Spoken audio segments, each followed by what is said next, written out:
Eu sou o professor Renan Duarte e vou lecionar a disciplina de Ciências no 6º ano no Colégio Emaús. E aí, 6º ano, beleza? Bastante animados? Eu espero que sim, pois nesta videoaula nós vamos fazer uma revisão para a nossa prova, tá? Estamos falando aí dos conteúdos, tá? Do capítulo 7, 8, 9, 10 e 11. Turma, é muito conteúdo, tá, pessoal?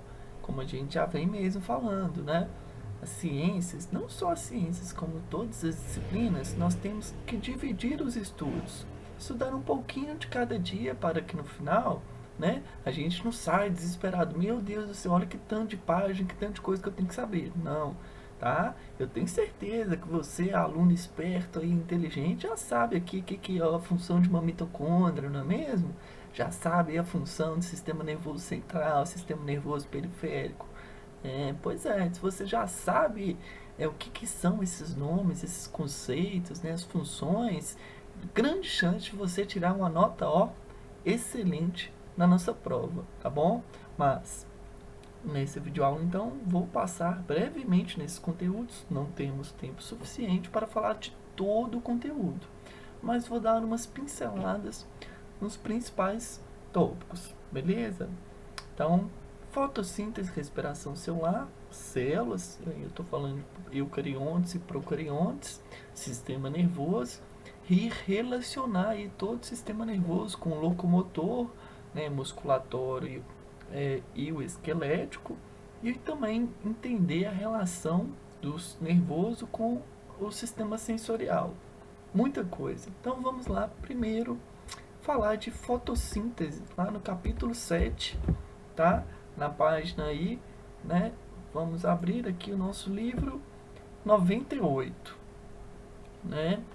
É o primeiro conteúdo aí que a gente começou a discutir aí sobre a célula, né? A gente falou um pouquinho de célula também. Lembram da célula que auxilia aí no processo de fotossíntese? Cloroplastos. Só que também tem um outro conceito importante aí quando a gente está falando de fotossíntese, que é um pigmentozinho aqui, vejam só, né, chamado de clorofila. Ele está presente aonde? Nas folhas, tá? Principalmente nas folhas. Ele auxilia aí o processo de fotossíntese, que é feito pelos produtores, ou seja, pelas plantas. Olha a fórmula da fotossíntese. Utiliza-se o gás carbônico, a água, mais a energia do sol. Através de quem? A clorofila. Por isso a clorofila está aqui embaixo, né? Ela retém aí a energia do sol, transformando aí a glicose e liberando o oxigênio. A fotossíntese serve para quê, então? Produção de glicose, que é o alimento da planta. Tá bom? Então, leu cloroplastos lá? Lembrou de fotossíntese. Leu clorofila? Lembrou também de fotossíntese. Só que também há um outro processo muito parecido, tá? Que é a respiração celular. É para o quê? Produzir energia. É um processo exclusivo das plantas? Não. Nós também fazemos respiração celular. Leu respiração celular? Lembrou de qual organela? Mitocôndria. Viu, pessoal, que a gente está sempre relacionando os dois conteúdos com a citologia? Cloroplastos, mitocôndria, a gente não está nem falando de célula ainda. Porém, já podemos relacionar aí os dois conceitos, tá bom? Então, sempre vamos estudando aí os conteúdos, relacionando um com o outro para estimular o nosso raciocínio, né? O nosso pensamento, tá bom? Então, respiração celular, diferentemente da fotossíntese, que produz o alimento. Respiração celular produz energia. Quem que faz? Você. Está fazendo aí nesse exato momento, tá bom? Para a produção de energia. Aí mostrando, né, o que é necessário, né, para a produção aí da energia através da respiração celular, o alimento, né, principalmente comida que nós ingerimos e o gás oxigênio, que no caso as plantas utilizam para a produção de energia, processo de respiração celular. Então, olha que interessante, as plantas fazem dois processos que um acaba sendo importante para o outro. A fotossíntese não produz o oxigênio também, através da fotossíntese, produz o oxigênio também. Ela utiliza depois também, posteriormente, na respiração celular. E principalmente nós, tá? Quando nós vamos aí produzir energia. Então aí, né, passando esse conteúdo, tá? Aí mostrando os dois processos, tá, pessoal? Muito boa essas ilustrações.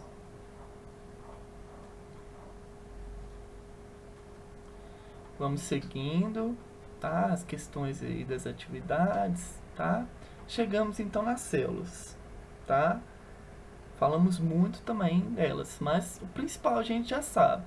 Lembra no início das aulas, quando estávamos falando das células, eu disse para vocês que as duas principais eram mitocôndria e cloroplasto, que a gente tem sempre que saber. Célula, você já tem que lembrar disso, pessoal. Se você já sabe, já aprendeu aí essas duas células, ó, supimpa, massa demais. Parabéns, pois há grandes chances de você tirar uma nota boa aí na prova. Aí, claro, obviamente, lembrando aí da história, né, são extremamente pequenas, né, e só o ser humano só conseguiu descobrir, estudar mais a fundo as células quando inventou aí, o microscópio, né, porque elas são extremamente pequenas. Aí algumas imagens mostrando, né, um cientista pesquisando células, né, de um nosso corpo. Existem então dois tipos, tá? Existem várias maneiras de a gente classificar. Podemos classificá-la como as células eucariontes e procariontes. Lembram? Eucarionte, eu possuo um tipo de célula eucarionte. A maioria dos seres vivos são eucariontes. Qual que é a semelhança sua com uma plantinha? Nada a ver, né? Como que um parece com uma planta? Lembram? Ela também possui o tipo de célula eucarionte, tá bom? Então, a semelhança. Só que entre uma célula animal, que é o seu tipo de célula, ele ainda vai ser um pouquinho diferente da célula eucarionte dos vegetais. Então, existe a célula eucarionte animal e a célula eucarionte vegetal. E as células procariontes são células mais raras, vai estar presente aí somente um grupo aí de ser vivo, que são as bactérias, tá bom?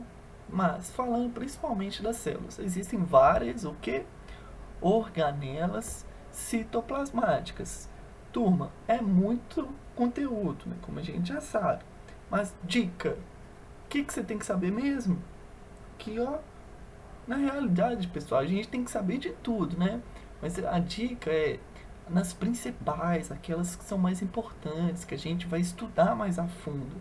Porque tem algumas, por exemplo, olha só, os ribossomos, eles possuem apenas a função de produção de proteínas. Isso é importante. Só que existem outras células que são extremamente, desempenham um papel extremamente mais fundamental para o nosso corpo, né? Como é o caso da mitocôndria, que é responsável pelo processo de respiração celular, tá? E o próprio núcleo, né? Então, olha só, o núcleo também ele armazena o nosso DNA, né? Envolvido aí pela membrana, né, dele. Então, a gente tem que ir sempre naquelas que marcam, porque a partir da hora que você lembra, aí, por exemplo, de mitocôndria, você começa a lembrar aí de outras estruturas, de outras organelas, tá? Então, a gente pega sempre uma chavinha assim, né? Algum nome para lembrar, como por exemplo o retículo endoplasmático rugoso, tá? Lembra quando a gente falou de retículo endoplasmático? Existem dois tipos, tá? O retículo endoplasmático liso e o rugoso. O rugoso, ele pode apresentar o que? Alguns ribossomos. Ribossomos é produção de proteínas, tá?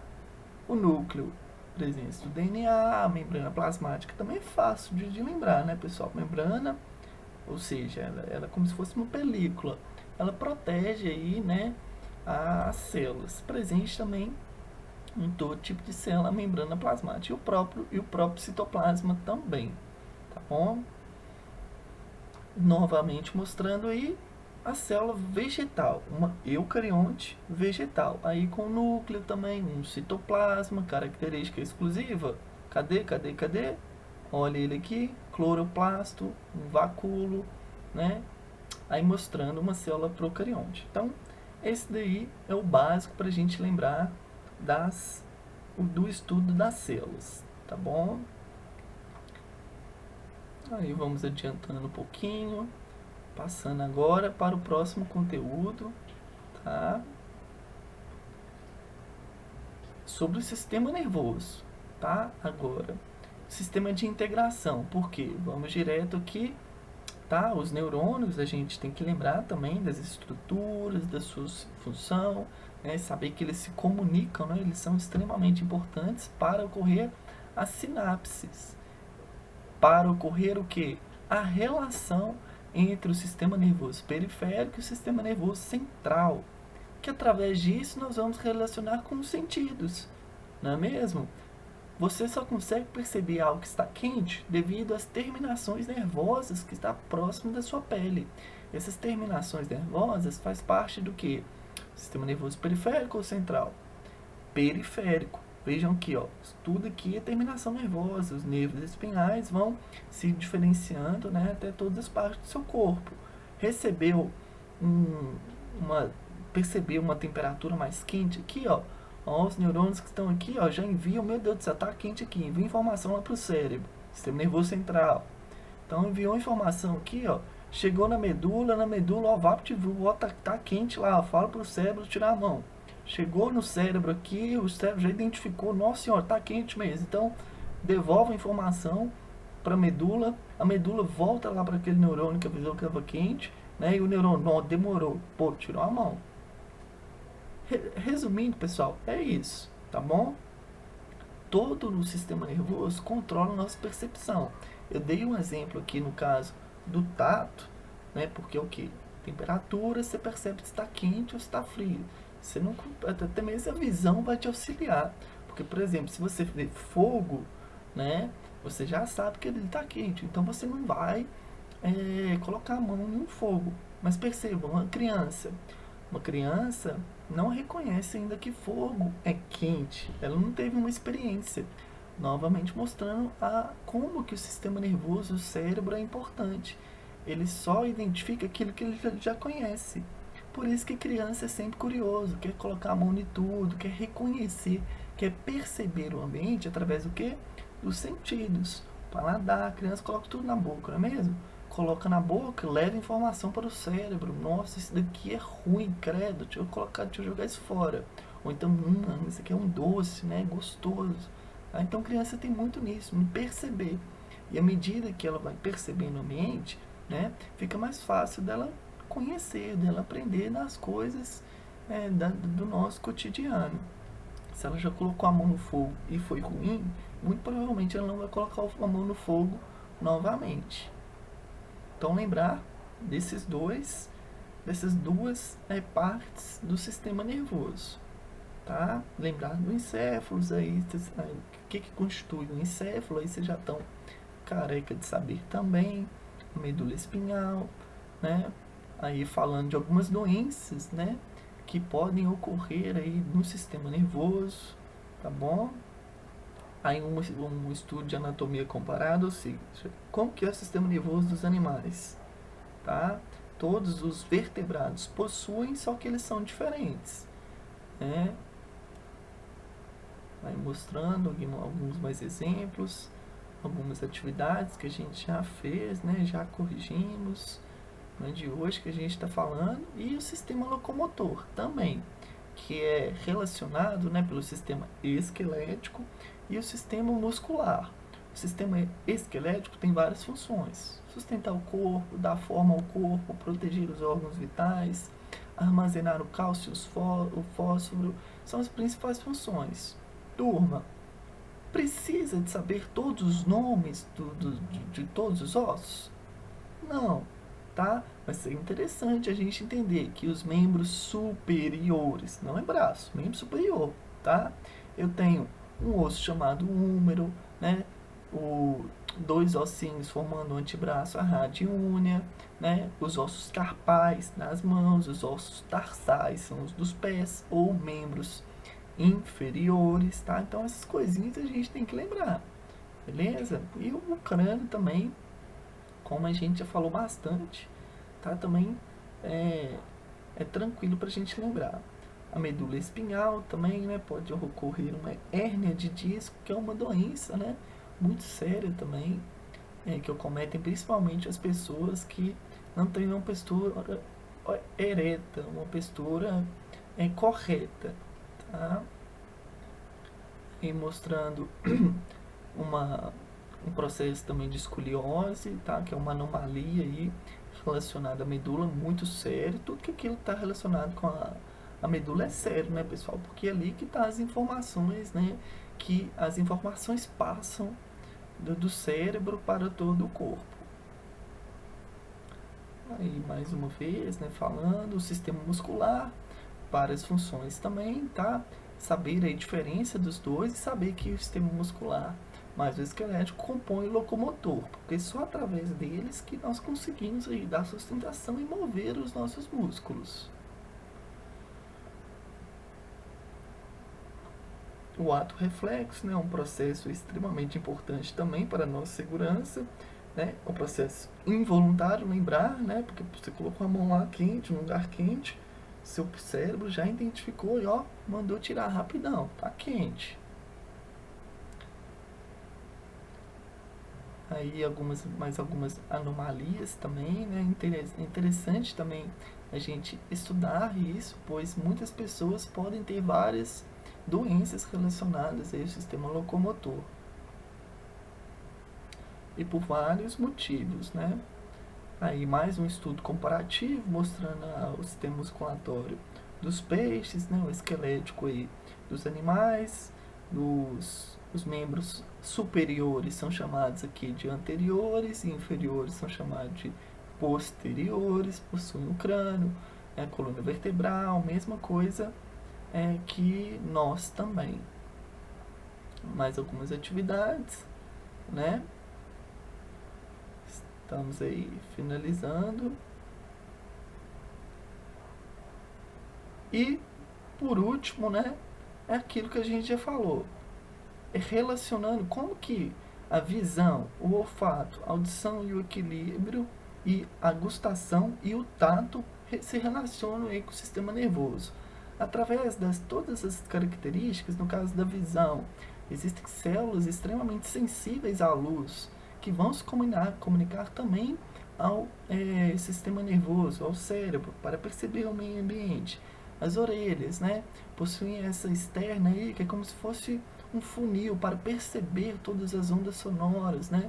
Todo o nosso corpo é extremamente adaptado, né, os nossos sentidos, para levar todas as informações para o cérebro.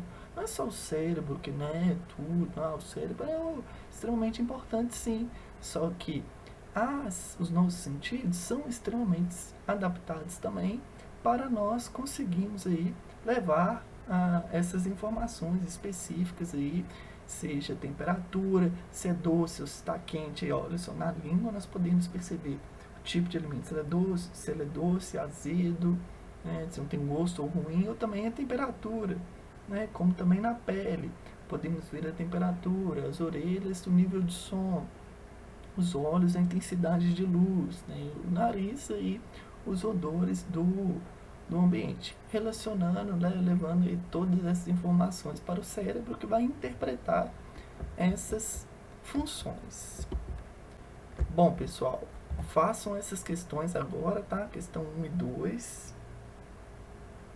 Dá um tempinho aí para vocês tirarem um print e copiar no caderno para fazer no cadernos, tá? Questão 6 e 7. 8, 9, 10 e 11. Vamos fazer a correção aí na próxima aula, tá bom? Bons estudos, até a próxima videoaula e lembre-se sempre, juntos no caminho certo.